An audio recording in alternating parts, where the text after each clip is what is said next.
Il y a beaucoup de personnes gays, homosexuelles en banlieue, mais juste, ils se cachent. Moi, la seule chose que je voulais, c'est en rentrant chez moi, ouvrir la fenêtre de mon balcon du 4e étage et de sauter. Parce que pour moi, c'était la facilité.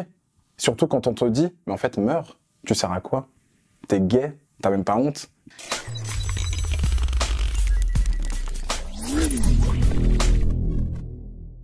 Moi, j'ai grandi dans les quartiers nord du Val d'Oise, vers Villiers-le-Bel, Sarcelles.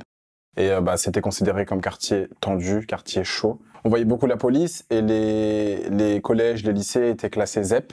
J'ai vraiment senti la différence qu'il y avait entre Paris, quand j'ai commencé à traîner sur Paris, avoir des potes parisiens, et toute mon adolescence que j'ai faite sur Villiers-le-Bel, quoi. Je viens du Pré-Saint-Gervais, donc le 93, voilà.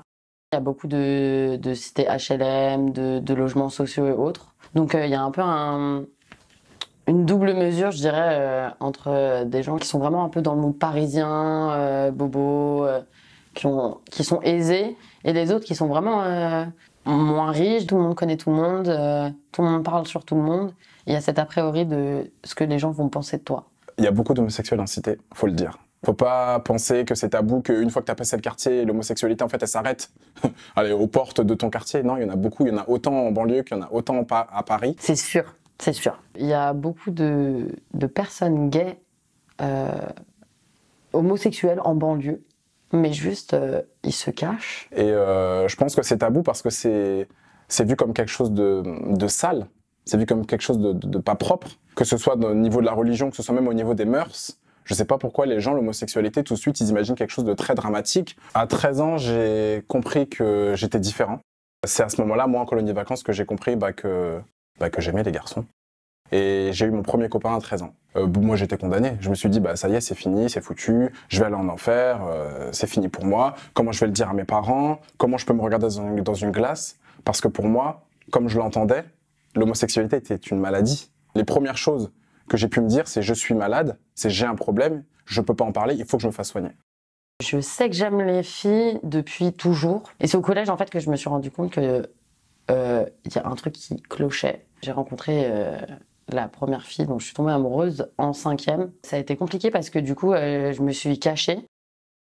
Parce que je comprenais bien que je grandissais dans un environnement quand même homophobe, pas très ouvert. Et je me rappelle que j'étais un peu en conflit avec moi-même du coup, parce que je me disais, est-ce que je suis normale, est-ce que c'est moi qui ai un problème ou pas? Être homo en banlieue, c'est jouer un rôle. C'est faire semblant, c'est mentir. Mentir aux gens et mentir à soi-même. Le plus triste dans l'histoire, c'est se mentir à soi-même. Parce qu'on est obligé de faire semblant, on est obligé de faire le comédien pour pouvoir être accepté. Et je pense que c'est ça qui est vraiment très compliqué. On se sent seul, incompris et un peu isolé quand même. Pour ma part, j'ai eu la sensation de devoir rentrer dans des codes et de jouer un peu l'acting. C'est-à-dire quand devant tout le monde faire ah ouais, il est trop beau ce mec, alors qu'en vrai je m'en fous. Moi c'est plutôt sa copine que je regarde. Enfin des trucs comme ça et essayer d'avoir des comportements normaux qu'on t'oblige à avoir pour être accepté. Je me sentais seul. J'avais pas d'image. J'avais pas entre guillemets de symbole où je pouvais m'identifier. J'avais rien. Les seuls homos que j'avais, c'était les homos qu'on voyait dans les téléréalités, dans les choses comme ça, les trucs des fois, c'est malheureux à dire, mais hyper stigmatisés. Et les gens, enfin moi, vu que j'étais un petit jeune et que je voyais ça, je me suis dit non, en fait, c'est pas moi, je suis pas comme ça. Et j'essayais d'être le moins maniéré possible, de traîner avec le moins de filles possible pour avoir le moins de jugement possible. J'avais un pote au collège qui était aussi gay. On s'est juste dit, bon, viens, on fait genre, on sort ensemble, tu vois. Et on l'a fait. On se mettait des messages sur nos Facebook respectifs. J'ai adoré cet après-midi avec toi. On n'était pas du tout ensemble l'après-midi. Enfin, que des trucs comme ça. Au collège, on se tenait un peu, genre en mode j'avais les mains sur son torse, il avait les mains autour de moi. Enfin, n'importe quoi. Le truc en plus, vraiment, mais zéro crédibilité. Hein.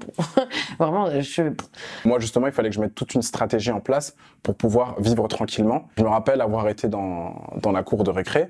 Je m'entendais bien avec une fille qui était une amie, entre guillemets. Et j'ai fini par lui dire, écoute, ce serait cool qu'on essaie de voir si on peut se mettre en couple, essayer quelque chose. La première chose qu'elle m'a dit, c'est « je ne suis pas lesbienne ».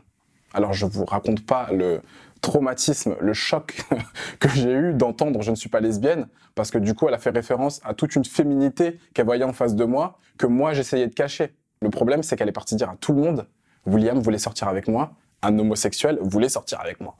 Donc ça a été très très compliqué. À l'époque, j'ai eu un meilleur ami avec qui je m'entendais très très bien et il a très bien pris. Il m'a accepté comme je suis. Le problème qu'il y a eu, c'est que lui, il avait des frères et sœurs, notamment une grande sœur, qui a fini par lui dire « Écoute, tu traînes trop avec William, tu sais ce qu'on dit sur William, il faut que tu arrêtes de traîner avec lui parce qu'on va croire que tu es pédé. » Les gens me posaient des questions un peu subtiles et je me sentais en fait très attaquée et piquée, mais les gens te posaient pas vraiment la question, ils t'observaient. Enfin, il y a eu des rumeurs comme quoi j'allais me marier avec une pote. Non, moi, super, j'ai 14 ans, tu veux que je me marie avec qui? Enfin, en plus, tu sais, c'est des trucs de collégiens, donc les gens extrapolent de ouf. Et donc tu te sens vite... Je sais qu'au collège, j'avais une sensation où j'avais pas d'air pour respirer, quoi. N'importe où j'allais, que ce soit dans mon quartier, au collège, au lycée, dans le bus, à la gare, quand j'allais faire mes courses, je me sentais observé, je me sentais persécuté. Il y a vraiment un dicton qui dit que les mots sont plus durs que les coups, et c'est vrai, parce que de 13 ans jusqu'à presque mon coming out, donc vers 18 ans, j'ai dû faire face aux réflexions, j'ai dû faire face aux méchancetés, aux médisances des gens, des personnes inconscientes du mal qu'elles font. Après, aujourd'hui, je me dis on est jeune, et je sais que quand on est jeune, on est très méchant. Donc, c'est pas que je leur en veux plus, c'est qu'ils étaient, entre gros guillemets, ignorants, c'est qu'ils connaissaient pas, et que la différence, ça fait toujours peur. Se lever le matin et se dire, je vais aller au collège, qu'est-ce que je vais entendre aujourd'hui? Qu'est-ce qu'on va me dire? Qu'est-ce que je vais devoir affronter? Je me rappelle une fois où j'ai eu le malheur de m'embrouiller avec quelqu'un entre guillemets, de réputé au collège. On sait très bien comment ça se passe dans les collèges. Il m'a attendu à la sortie, et du collège jusqu'au chez moi, ils m'ont tous suivi, mais une vingtaine de personnes, en train de m'insulter, de me crier dessus, de scander mon nom. Moi, la seule chose que je voulais, c'est en rentrant chez moi, ouvrir la fenêtre de mon balcon du 4e étage et de sauter. Parce que pour moi, c'était la facilité. C'était la facilité de mourir. Surtout quand on te dit, mais en fait, meurs. Tu sers à quoi? T'es gay, t'as même pas honte. Ta famille, qu'est-ce qu'ils vont penser? Tu te dis, mais en fait, ils ont raison. J'ai pas eu d'idée noire, parce que j'ai eu de la chance d'avoir quand même si mes potes me comprenaient pas, j'ai eu de la chance d'être quand même bien entourée. Mais quand j'étais plus jeune, ouais, il y a un moment au collège où j'étais vraiment pas bien. J'ai pas eu de pensée suicidaire. Je me suis pas dit, faut que j'en finisse. Parce que du coup, j'étais pas encore à ce stade-là. Enfin, j'étais pas out. Donc du coup, en plus, j'étais encore hyper protégée. Je me faisais pas harceler non plus. Enfin, pas au point de vraiment que ça devienne anxiogène. Si je compte le nombre de fois où j'ai voulu mourir, 3 fois. Je le sais parce que c'est des périodes de ma vie qui m'ont marqué. Des fois, j'allais me coucher en espérant ne pas me réveiller, parce que pour moi, ça allait être plus facile, alors que j'avais que 15 ans. Ce qui serait important de faire pour les jeunes gays, par exemple, qui ne s'assument pas en banlieue, ce serait qu'on leur donne une autre vision de l'homosexualité. Qu'il y ait des jeunes de banlieue, comme moi, comme d'autres, qui montrent qu'en fait, on peut s'en sortir. Aujourd'hui, moi, si je suis là et si je parle, c'est parce que je pense qu'il y a besoin de personnes comme moi pour que des jeunes comme moi avant puissent se dire en fait je suis pas malade. C'est la société qui fait que je suis différent, mais en fait je vais très bien. En fait, je crois que les gens comprennent pas. Et je pense que c'est juste parce que du coup il n'y a pas de représentation. C'est-à-dire que si demain Booba disait qu'il était gay, ça aiderait pas mal de gens, je pense, aussi.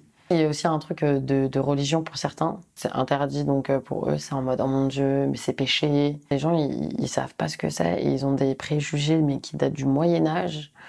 Sur l'homosexualité, parfois, c'est affolant. Je travaille dans un lycée, donc je parle souvent avec des lycéens, de banlieue en plus, puisqu'il a Bagnolet, mon lycée. Et pareil, ils te renvoient ça soit à la religion, soit à rien, parce qu'en fait, leurs arguments, ils sont pas fondés. Si je pouvais parler à quelqu'un de plus jeune aujourd'hui, qui s'assumerait pas en 2020 et qui vit dans un quartier, écris. Parce que moi, c'est la chose qui m'a sauvé. Parce que moi, j'écrivais, et ça m'a fait du bien. Les mots que je ne pouvais pas dire, que je pouvais pas dire à haute voix, je les ai écrits. Et ça m'a sauvé. Donc moi, je te conseillerais d'écrire, de penser aussi, de se poser, de penser, de réfléchir, et sois fort, tout simplement. Je dirais, accroche-toi. Il faut avoir du courage, s'accrocher. Ça va aller mieux, bientôt. Quand tu auras 18 ans, quand tu auras plus de liberté d'être toi-même et de pouvoir sortir de ton contexte actuel. Donc soyez courageux, restez vous-même, aimez-vous. Et voilà.